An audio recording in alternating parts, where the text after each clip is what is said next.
kita sering mendengar kalimat sederhana ini, bersyukurlah, maka rezekimu akan bertambah. Namun, seberapa sering kita benar-benar memahami makna di baliknya? Apakah rasa syukur hanya sekadar ucapan terima kasih yang keluar dari mulut? Atau ada kekuatan yang jauh lebih besar, bekerja di balik frekuensi halus dari rasa syukur itu sendiri? Selama berabad-abad, para guru spiritual, ilmuwan, dan filsuf berbicara tentang hal yang sama, meski dengan bahasa yang berbeda. Dalam dunia spiritual, syukur dianggap sebagai energi yang mampu menarik kebaikan. Dalam dunia sains modern, terutama dalam bidang psikologi positif dan fisika kuantum, syukur dipandang sebagai kondisi kesadaran yang mampu mengubah cara kerja otak, tubuh, bahkan realitas yang kita alami. Jadi, pertanyaannya bukan lagi apakah rasa syukur itu penting, tapi seberapa besar rasa syukur bisa menciptakan realitas kelimpahan dalam hidup kita. Ketika seseorang merasa kekurangan, pikirannya akan terus berfokus pada apa yang tidak dimiliki. Ia melihat dunia sebagai tempat yang sulit, penuh kekurangan, dan penuh perjuangan. Dalam keadaan ini, otak menghasilkan gelombang stres dan hormon seperti kortisol. Tubuh merasa cemas, hati gelisah, dan pikiran sulit menemukan solusi. Semesta pun seolah hanya memantulkan kembali energi yang sama, kekurangan. Namun, begitu seseorang beralih ke keadaan syukur, segalanya berubah.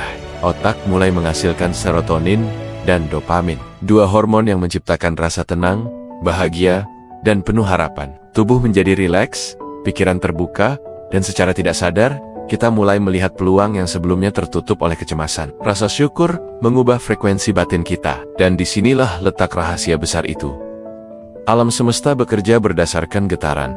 Dalam hukum yang dikenal dengan The Law of Vibration, hukum yang menjadi dasar dari Law of Attraction, dinyatakan bahwa segala sesuatu di alam semesta, tanpa kecuali, bergetar pada frekuensi tertentu. Pikiran, emosi, bahkan niat yang kita pancarkan, semuanya adalah bentuk energi yang memiliki getaran. Ketika kita berada dalam rasa takut, marah, atau kecewa, frekuensi kita berada pada tingkat yang rendah. Tapi ketika kita bersyukur, mencintai, dan menerima hidup apa adanya, frekuensi kita naik ke level yang lebih tinggi. Dan secara alami, kita mulai menarik realitas yang selaras dengan frekuensi itu. Itu sebabnya, orang yang hidup dalam rasa syukur terlihat lebih beruntung. Mereka bukan hanya menarik rezeki, tapi juga lebih sadar terhadap kesempatan yang datang. Mereka tidak lagi terjebak dalam vibrasi kekurangan, melainkan beresonansi dengan kelimpahan. Namun, menariknya, sains kini mulai membuktikan bahwa konsep ini bukan sekadar mistik kuno. Penelitian dari Universitas Harvard menunjukkan bahwa rasa syukur yang dipraktikkan secara rutin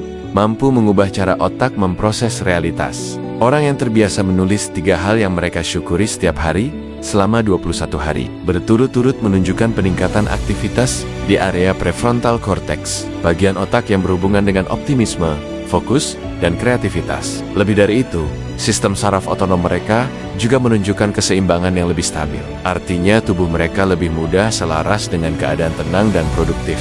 Rasa syukur bukan hanya mengubah perasaan, ia mengubah biologi kita. Tubuh yang rileks akan membuka sirkulasi energi, aliran darah menjadi lancar, otak berpikir jernih, dan intuisi, yang sering dianggap bagian spiritual, sebenarnya adalah bentuk kecerdasan bawah sadar yang mulai aktif. Bila kita memandang hidup dari perspektif kuantum, maka apa yang kita sebut realitas sebenarnya tidaklah tetap. Dalam fisika kuantum, partikel-partikel subatomik bisa berubah menjadi gelombang atau partikel tergantung dari cara pengamat melihatnya. Dengan kata lain, persepsi kita mempengaruhi realitas itu sendiri. Ketika kita bersyukur, persepsi kita berubah. Kita tidak lagi melihat dunia sebagai tempat kekurangan, tapi sebagai ladang kemungkinan. Dan disitulah partikel realitas pun merespons kesadaran kita. Bayangkan hidup ini seperti sebuah cermin besar. Jika kita memandangnya dengan keluhan, maka yang kembali adalah pantulan dari keluhan itu sendiri. Namun, jika kita memandangnya dengan rasa syukur, maka semesta akan memantulkan kelimpahan yang sama. Rasa syukur adalah bahasa komunikasi antara jiwa dan alam semesta. Ia bukan sekadar doa yang diucapkan setelah mendapat rezeki, melainkan frekuensi yang membuka jalur rezeki itu sendiri. Orang yang bersyukur tidak menunggu keadaan sempurna untuk bahagia. Mereka bahagia terlebih dahulu, dan keadaan pun menyesuaikan. Mereka bukan menunggu datangnya keajaiban, karena bagi mereka, keajaiban sudah terjadi setiap saat, dalam napas, dalam langkah, dalam setiap keberadaan diri. Dan menariknya, ketika seseorang berada dalam vibrasi syukur, ia akan menular energi itu mempengaruhi orang-orang di sekitarnya. Lingkungan menjadi lebih positif, relasi lebih harmonis, dan dalam keadaan itu, peluang rezeki mengalir dari berbagai arah yang tak terduga. Rezeki tidak selalu berupa uang. Kadang ia datang dalam bentuk kesehatan, kesempatan, kebetulan yang ajaib, atau pertemuan dengan orang yang mengubah arah hidup kita. Tapi semua itu bermula dari satu titik kecil yang sering kita abaikan. Kesadaran untuk bersyukur, bahkan untuk hal terkecil. Ada sebuah hukum tak tertulis dalam spiritualitas. Semesta hanya menambahkan energi pada apa yang kita fokuskan. Jika fokus kita adalah keluhan, maka semesta memperbanyak keluhan itu. Jika fokus kita adalah rasa cukup, maka kelimpahan akan bertambah. Karena itu, rasa syukur bukan hanya sikap moral atau nilai agama.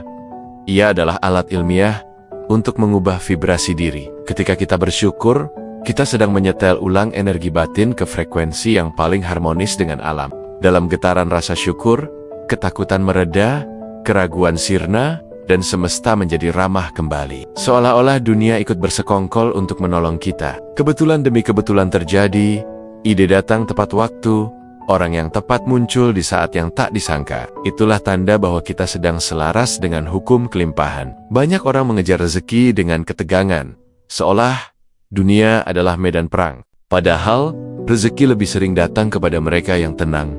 Bukan karena mereka malas, tapi karena mereka selaras. Mereka tahu bahwa bekerja keras tanpa keseimbangan batin hanyalah upaya setengah sadar. Sementara bekerja dengan syukur adalah bekerja bersama aliran semesta. Rasa syukur menciptakan keadaan flow, di mana pikiran, tubuh, dan semesta bergerak dalam harmoni yang sama. Di titik itu, rezeki bukan lagi sesuatu yang dicari, melainkan sesuatu yang mengalir. Mungkin inilah rahasia mengapa orang yang bersyukur terlihat selalu cukup, meski hartanya sederhana. Karena kekayaan sejati bukan diukur dari seberapa banyak yang kita miliki, tapi dari seberapa dalam kita bisa menghargai setiap hal kecil yang kita punya. Semakin besar rasa syukur kita, semakin besar pula kapasitas kita untuk menerima lebih banyak. Karena semesta tidak akan menuangkan air ke dalam wadah yang belum siap. Dan syukur adalah bentuk kesiapan tertinggi. Jadi, kalau hari ini kamu merasa rezekimu seret, mungkin bukan karena semesta menutup jalanmu. Mungkin karena hatimu sedang lupa pada satu hal yang paling penting, bahwa kelimpahan tidak datang kepada mereka yang terus mengeluh, melainkan kepada mereka yang mengucap terima kasih sebelum menerima. Syukur bukan akhir dari perjalanan. Ia adalah pintu pertama yang membuka segalanya.